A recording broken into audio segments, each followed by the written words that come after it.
फिलिस्तीनियों को जॉर्डन में जबरदस्ती भेजने के मुमकिन प्लान पर जॉर्डन के अंदर गुस्सा बढ़ता जा रहा है। जॉर्डन ने इशारा दे दिया है कि अगर ऐसा हुआ तो वो इजराइल से जंग के लिए तैयार है। आजाद बोल इंडिया देख रहे हैं आप, आपके साथ मैं हूं आदिल खान आजाद। जॉर्डन इजराइल से जंग के लिए तैयार है। अगर फिलिस्तीनियों को उसकी सरहद पर जबरदस्ती भेजा गया तो ये जंग होकर रहेगी। जॉर्डन ने अपनी सरहद पर फौज तैनात कर दी है। हलचल इजराइल की साइड में भी तेज हो गई है। पूरा मिडिल ईस्ट इस वक्त टेंशन में है और मिडिल ईस्ट की नजर भी इस नई टेंशन पर टिक गई है। जॉर्डन ये जंग फिलिस्तीनियों के सपोर्ट में नहीं बल्कि अपनी मजबूरियों और एक बड़ी ज़रूरत के चलते लड़ेगा। मैंने सोचा कि किसी भी मुगालते को शुरू में ही ख़त्म कर देना बेहतर है।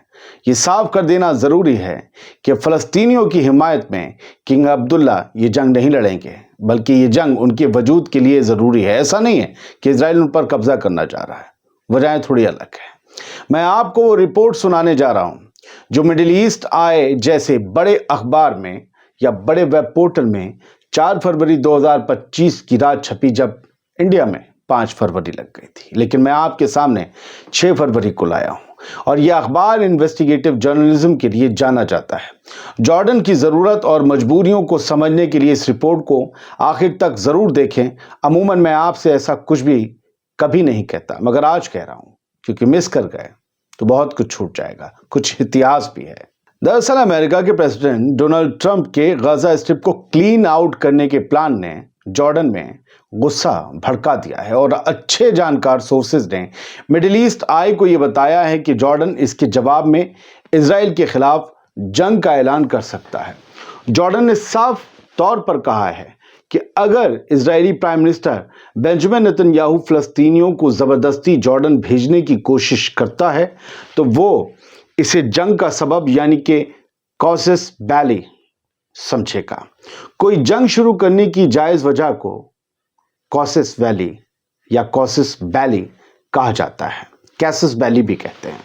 और जॉर्डन के लिए पहला कैसस बैली है मस्जिद अल अक्सा और दूसरा है पानी। जी हाँ, सही सुना आपने, पानी।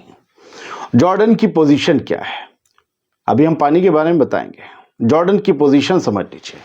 जॉर्डन के ऑफिशियल्स का ये कहना है कि जॉर्डन जंग नहीं चाहता, लेकिन अगर इजराइल ने फलस्तीनी लोगों को ज़बरदस्ती उसके बॉर्डर पर धकेलने की कोशिश की तो जॉर्डन अपनी सरहद बंद कर देगा। जॉर्डन की हुकूमत पहले ही अपनी मगरबी सरहदें एडिशनल फौजियों के साथ मजबूत कर चुकी है। इस नई टेंशन में इजराइल ने भी जॉर्डन के साथ अपनी सरहद की निगहबानी के लिए एक नया ईस्टर्न डिवीजन बनाया, एक नया डिवीजन ही बना दिया। यानी दोनों ही सरहद पर, दोनों लोग ही सरहद पर आमने सामने हैं और हालात नॉर्मल नहीं है, बिल्कुल भी नहीं। आगे आगे चलें उससे पहले ट्रंप का प्लान और जॉर्डन का जवाब जरूर समझिए। यूएस प्रेसिडेंट ट्रंप का कहना है कि वो गजा स्ट्रिप को खाली कराना चाहते हैं और गजा से निकाले जाने वाले फ़लस्तीनियों का एक बड़ा हिस्सा जॉर्डन और इजिप्ट को कबूल करना चाहिए, यानी उन्हें अपने यहाँ पनाह देनी चाहिए। जॉर्डन के किंग अब्दुल्ला II ने इस पर शदीद नाराज़गी का इजहार किया और कहा कि रिफ्यूजीज़ को जॉर्डन भेजने की कोशिश एक लाल लकीर, एक रेड लाइन है। जॉर्डन के फॉरेन मिनिस्टर ऐमान सफादी ने भी साफ कहा कि फ़लस्तीनियों के लिए किसी दूसरी जगह नया वतन बनाने का ख्याल काबिले कबूल नहीं है। ट्रंप का जो फैसला है उस फैसले को और उसके असरात को समझिए। ट्रंप ने पहले ही जॉर्डन को दी जाने वाली मदद कम कर दी है और अब उस मदद को फ़लस्तीनी रेफ्यूजीज़ की कबूलियत से जोड़ सकता है।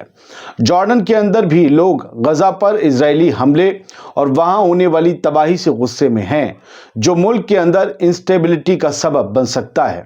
1948 और 1967 में पहले ही जॉर्डन में लाखों फ़लस्तीनी रेफ्यूजी आए थे, जिसका नतीजा ब्लैक सितंबर 1970 की सिविल वॉर बनी। आप सोचेंगे ब्लैक सितंबर 1970 क्या था, तो समझिए ज़रा। मैंने कहा था ना हिस्ट्री आएगी, हिस्ट्री के बाद वजह लाता हूँ, मजबूरियाँ लाता हूँ। 1948 के नकबा और 1967 की जंग के दौरान जॉर्डन में लाखों फ़लस्तीनी रिफ्यूजीज़ आए, जिसने मुल्क की सियासी और समाजी सूरत हाल पर गहरा असर डाला।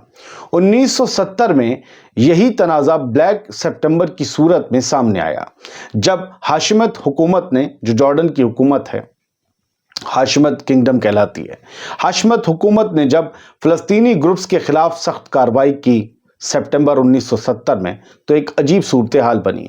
उस वक्त जॉर्डन की हुकूमत को खतरा था कि ये फ़लस्तीनी ग्रुप्स मुल्क की सियासत और कुदरत अपने हाथ में लेने की कोशिश कर रहे हैं। इसी तनाज़े का अंजाम एक खूनी झगड़ा बना जिसमें फ़लस्तीनी मुखालिफ ग्रुप्स और जॉर्डन की फ़ौज के दरमियान बड़ा टकराव हुआ और इस जंग में हज़ारों लोग हलाक और घायल हुए। आज भी जॉर्डन को खौफ है कि अगर नए रिफ्यूजीज का ताज़ा दाखिला मुल्क में होता है तो ये पुरानी टेंशन्स एक बार फिर से भड़क सकती हैं और जॉर्डन की सियासी स्टेबिलिटी को ख़त्म कर सकती हैं।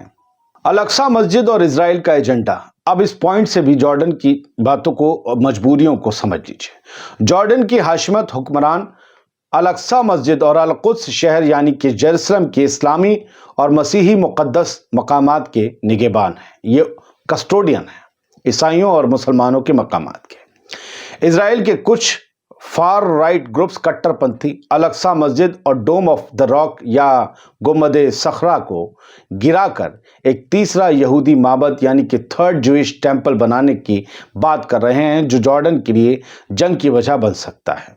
दोस्तों, बात इतनी नहीं है। ट्रंप के नए डिफेंस सेक्रेटरी या डिफेंस मिनिस्टर ऑफ अमेरिका कह लीजिए, पीट हेग्सेट ने थर्ड टेंपल की तामीर का मशवरा दिया है, जो और भी ज्यादा खतरा बढ़ाता है। सोचिए, अमेरिका का डिफेंस सेक्रेटरी अगर थर्ड टेंपल ऑफ सोलोमन की बात करे तो वो अल-अक्सा की जगह होगी ना। जॉर्डन की सिक्योरिटी और पानी का बुरहान। अब समझिए, जॉर्डन पानी यानी कि वाटर के लिहाज से दुनिया का तीसरा सबसे गरीब मुल्क है। तीसरा, पानी नहीं है। 12 मिलियन जॉर्डेनियन का गुजारा इजराइल की सरहद के करीब एक पतली सी पट्टी पर है। रेफ्यूजीज का ज्यादा दाखिल होना मुल्क के लिए बड़ा मसला बन सकता है। लोगों के आने से पानी कम पड़ जाएगा, पीने का, नहाने का, धोने का, जिस भी इस्तेमाल का है, जिसके बाद फ़लस्तीनी और जॉर्डन के लोग आपस में लड़ बैठेंगे। एक नए तरीके की वॉर खुद जॉर्डन के अंदर शुरू हो जाएगी। इसको लेकर हुकूमत जॉर्डन फिक्रमंद है। अगर इजराइल जॉर्डन के दरमियान जंग हुई तो नतीजा क्या होगा, आप ये भी तो समझना चाहेंगे, तो मैं बताता हूं। इजराइल की फौज जॉर्डन से बहुत मजबूत है, मगर जॉर्डन की ज्योग्राफी इजराइल के लिए एक बड़ा चैलेंज बन सकती है। जॉर्डन की 400 किलोमीटर की सरहद इजराइल के कब्जे वाले इलाकों से लगती है। ये जंग सिर्फ जॉर्डन इजराइल तक महदूद नहीं रहेगी, बल्कि सीरिया, इराक और सऊदी अरेबिया के मुजाहिदीन भी इसमें शामिल हो सकते हैं। आखिरी सूरत हाल क्या है वो समझेंगे तो बात और समझ आएगी। जॉर्डन ने सऊदी अरेबिया, इजिप्ट, यूएई और कतर के साथ मिलकर फ़लस्तीनियों की ज़बरदस्ती हिजरत के खिलाफ एक मुश्तरका बयान जारी किया है। ये सभी अरब मुल्क साफ कह रहे हैं कि फ़लस्तीनी अपनी ही ज़मीन पर रहेंगे और उनके हकूक़ की हिफाजत की जाएगी। अगर इजराइल ने किसी भी तौर पर जॉर्डन की सरहद तोड़ने की कोशिश की तो एक नया और बड़ा तनाज़ा पैदा हो सकता है, जो सिर्फ इजराइल और जॉर्डन तक ही लिमिटेड नहीं रहेगा, बल्कि पूरे अरब वर्ल्ड को जंग में खींच सकता है। आपको दोस्तों ये वीडियो कैसा लगा जरूर बताइएगा। खुश रहिए, सलामत रहिए, बेदार रहिए और जो फैक्ट्स के साथ न्यूज़ दिखा रहा हो उन्हें भी देखिए।